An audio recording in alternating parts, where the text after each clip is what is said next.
Hello Year 4, it's me, Mrs Lewis. How are you all? I hope you're really well. I'm just dropping in here to say that we are going to be reading this book all together in school. It's called Sky Song by Abi Elphinstone, and we wanted us all to be able to enjoy it together. So, all of us here in Year 4, so that's me, Miss Finn, Mrs Russell, Miss Dobson and Mrs Harris are going to take it in turns to read this book, and we're going to post it here on YouTube. Now, every day in school we're going to be listening to this story at 2:45 p.m. So why don't you tune in at the same time and then we can all enjoy it together. So, the first part of the book that I'm going to read is called the Prologue. Now, the Prologue is a part that comes at the beginning of the book, which explains events that happened before the story even started. So it gives you sort of background over what's happened. So here we go. Beyond the footsteps of the greatest explorers and up past the reach of the trustiest maps, there lies a kingdom called Erkenwald. Here the sun still shines at midnight in the summer, glinting off the icebergs in the north and slipping between the snow-capped Never cliffs in the west. But it does not rise at all in the long, cold winters. Then the nights bleed on, and the darkness is so thick you cannot see your hands in front of your face. This far north, even the stars do not behave as you might expect, and that is probably just as well, because without Ursa Minor breaking a few rules, we would not have a story at all. Wonder if you know what Ursa Minor is. The Little Bear, some call this constellation, but if astronomers knew the truth, if they could see into the heart of things and out the other side, perhaps they would have used a different name. For these 7 stars are in fact sky gods, mighty giants carved from stardust, and the brightest of them all, the North Star, was the one who first breathed life into Erkenwald. Such was his power that he only needed to blow the legendary frost horn once, and the empty stretches of ice many miles below began to change. Mountains, forests and glaciers appeared. Then animals arrived. Polar bears to roam the tundra, whales to glide through the oceans, and wolves to stalk between the trees. Finally, the music of the frost horn conjured people, men and women of different shapes, sizes and colours scattered throughout the land. As the years passed, these men and women formed 3 tribes. The Fur tribe built teepees from caribou hides in a forest to the south of the kingdom. The Feather tribe settled inside caves in the Never cliffs to the west. And the Tusk tribe built igloos along the cliff tops on the northern coast. Each tribe had their own customs and beliefs, but they believed in harmony with one another, sharing food whenever they passed, and offering shelter when the weather closed in.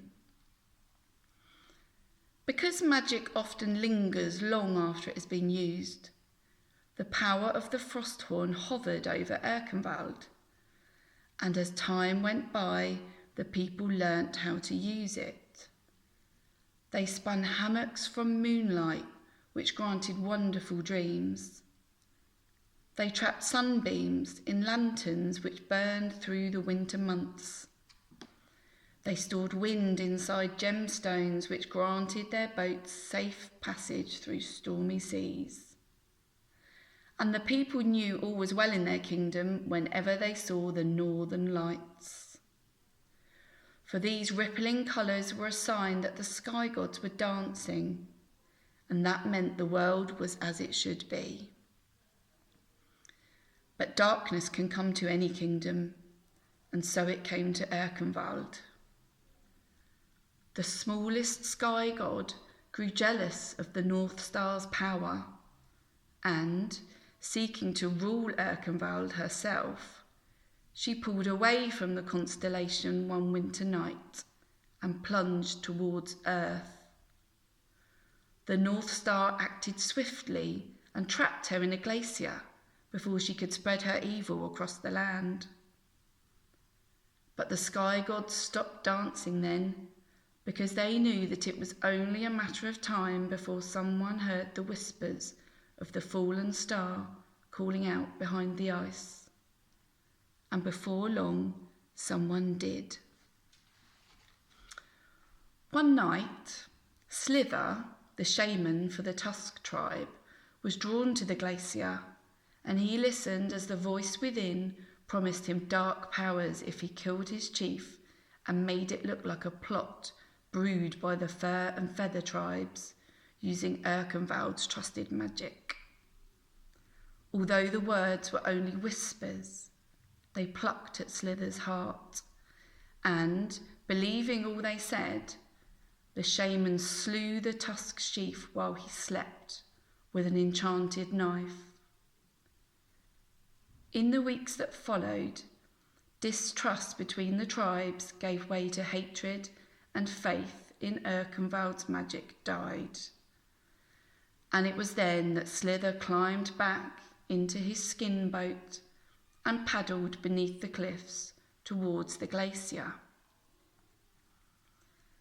The voice was still there, only it was louder now, as if the hatred between the tribes had given it fresh force. And this time, Slither could make out the body of a woman behind the ice. She was tall and slim, with skin as white as marble and lips a cold, pale blue. Her eyelashes were crusted with frost, her silver hair twisted through a crown of snowflakes, and in her hand she held a staff of glittering black ice. Slither raised a palm towards the Ice Queen, and, because this was a palm that had done a terrible thing, it melted the frozen wall before him, and the woman stepped out from the glacier and into the skin boat.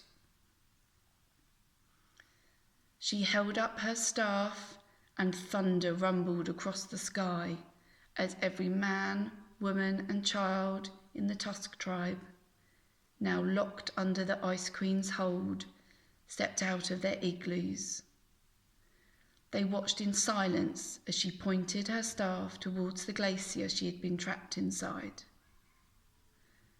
An enormous chunk of ice broke free from its tip and slid into the sea, but it did not drift away. The Ice Queen waved her staff, and a bridge snaked out between the cliff and the iceberg, tethering it in place.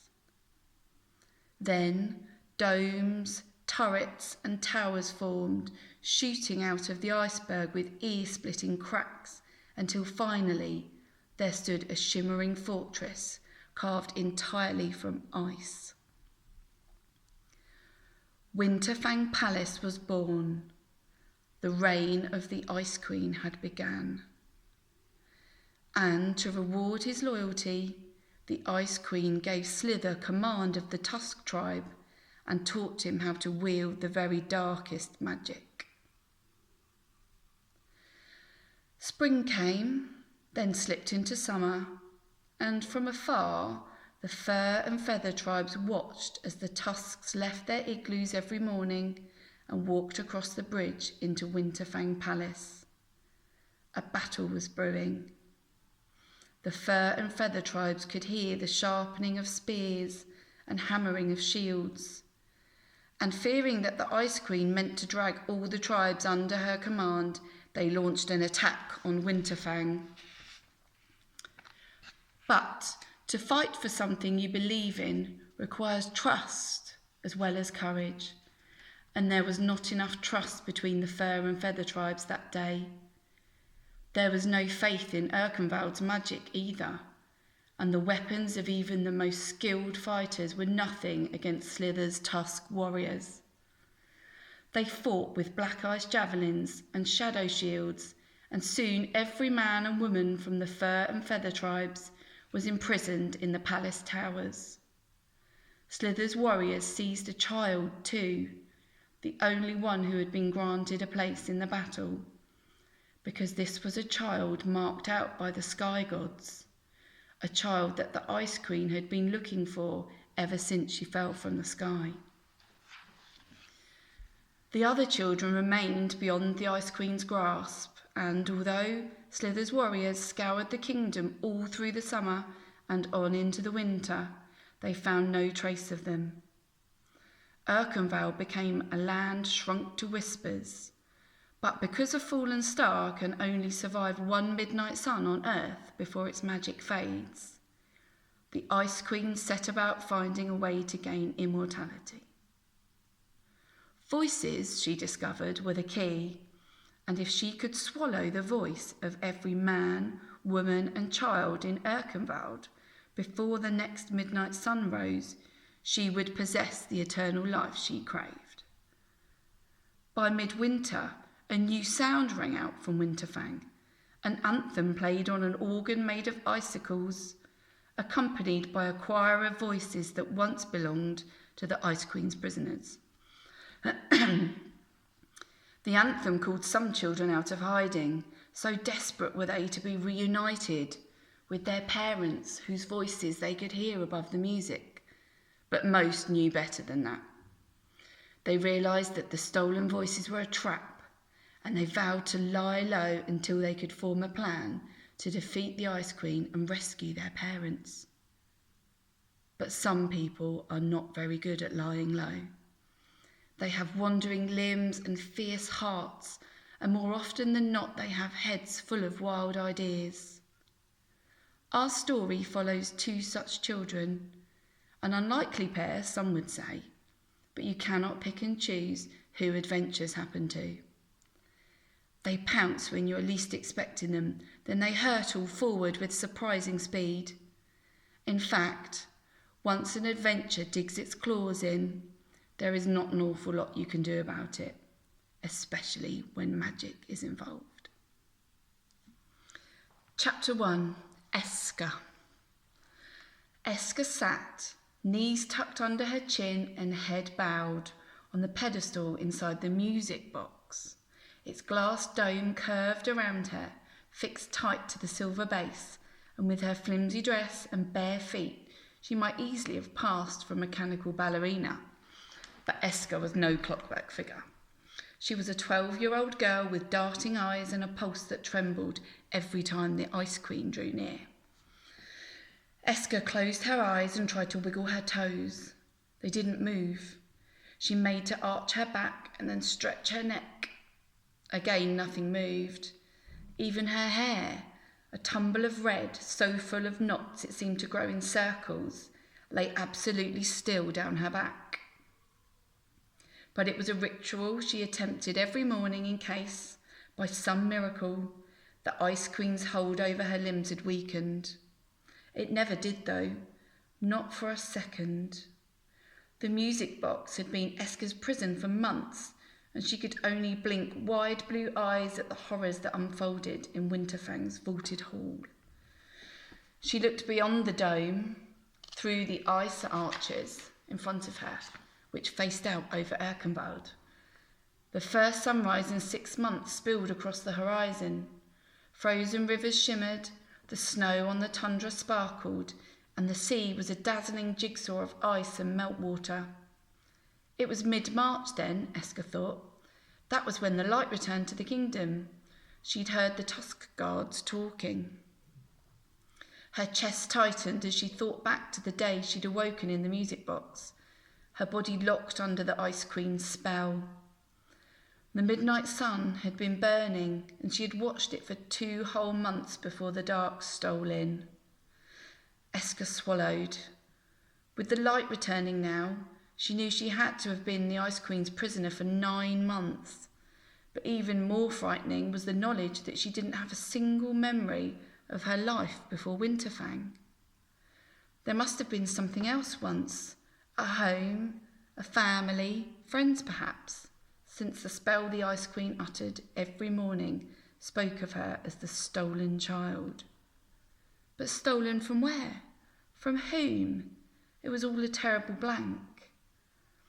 Because the Ice Queen didn't only steal people and voices, she stole memories too, if it suited her. At the sound of footsteps, Eska snapped out of her thoughts, and from the corner of her eye she watched a familiar scene unravel. The Ice Queen sat, very still, before an organ made of icicles in the middle of the hall. Then she raised her hands to the keys. Eska waited.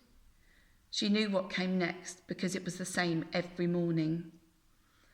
Chords drifted through the palace, up and down the snow-strewn staircases, into the towers surrounding the palace domes, across the bridge connecting the iceberg to the mainland, and then out over the miles of frozen tundra beyond. The chords were solemn, like the groaning of a faraway glacier, and as they swelled and throbbed, Eska winced. The Ice Queen was getting ready to feed on her stolen voices. A melody rippled out from the silver trees lining the hall.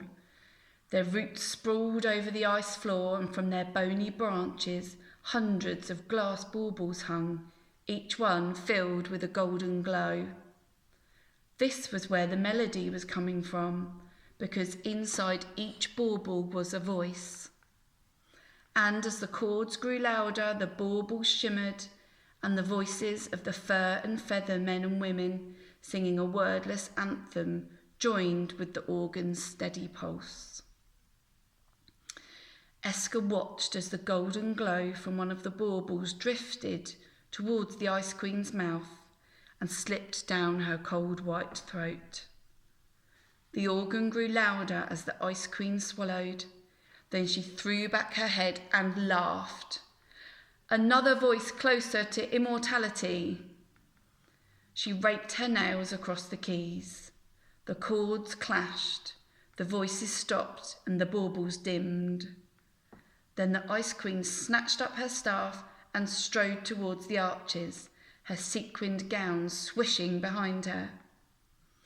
Eska's insides churned as the woman knelt before the music box and slipped a key into the bass.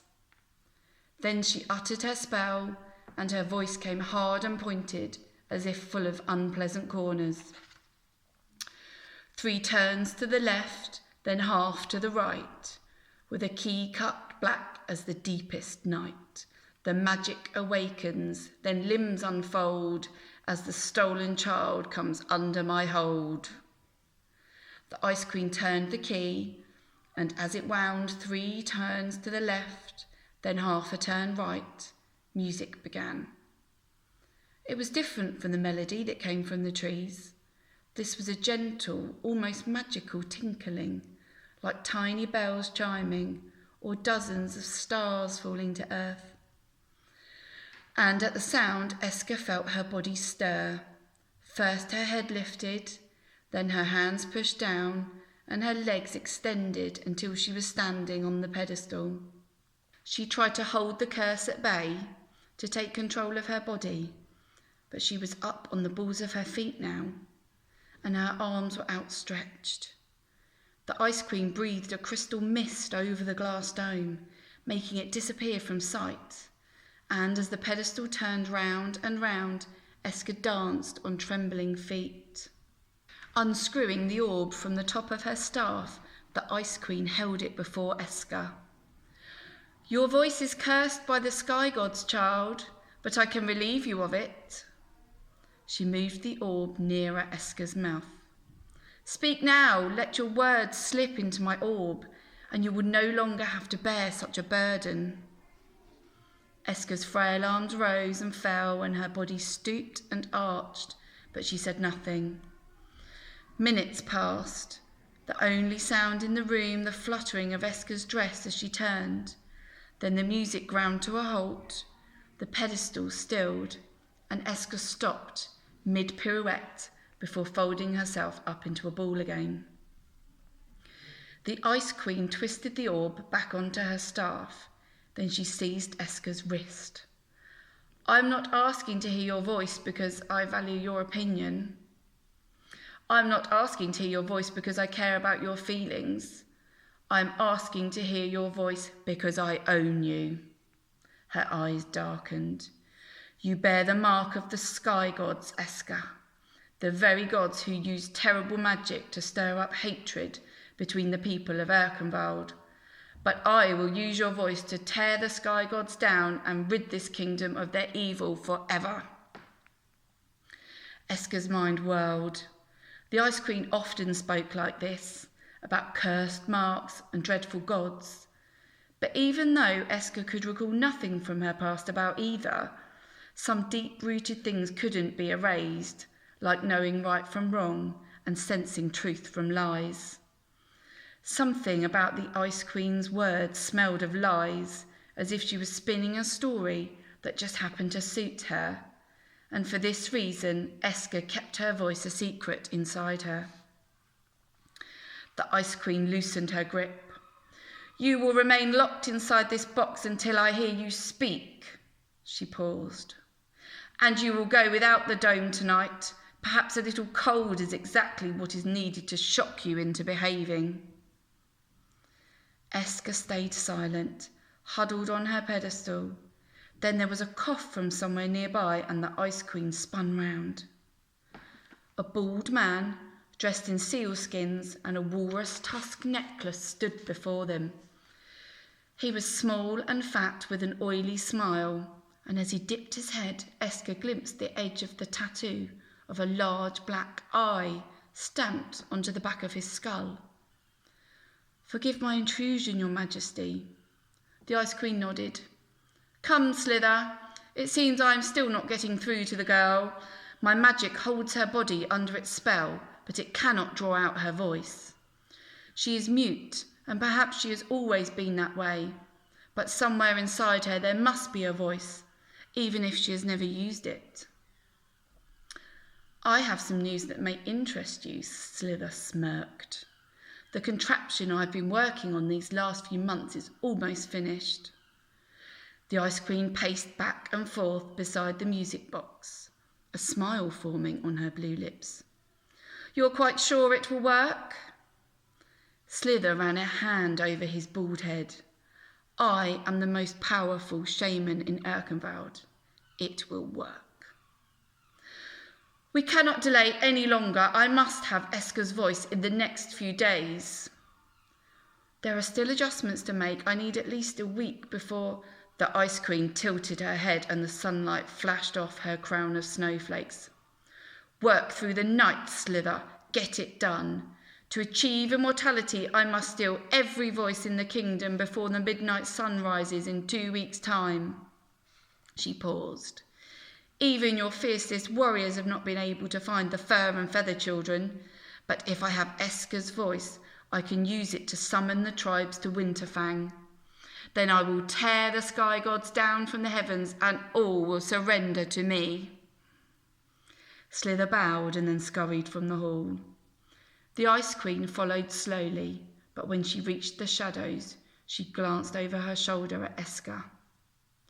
I will take your voice, she snarled. I get everything I want in the end.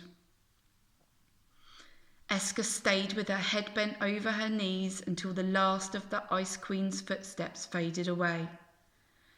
Then her eyes flicked open and fixed on the key. Distracted by Slither, the Ice Queen had left it in the lock. Esker remembered how the woman had turned it the wrong way by mistake one day, and it had undone the spell over her body for a moment. If only she could reach it now. But Esker's limbs were frozen. There was no chance of escaping, and she could only gaze through the arches at the world beyond, wondering who she really was. A child cursed by the sky gods? Or somebody else entirely? A cold wind swept through the hall, and Esker blinked at the chill. The Ice Queen held her body in a music box, and her memories in a locked chest somewhere deep within the palace. It was almost enough to make Esker give up hope of ever finding a way back into her past. Almost. but not quite. Because Esker knew something the Ice Queen did not. She could speak. She just didn't want to. Okay, so join me again next time for our next chapter. See you then.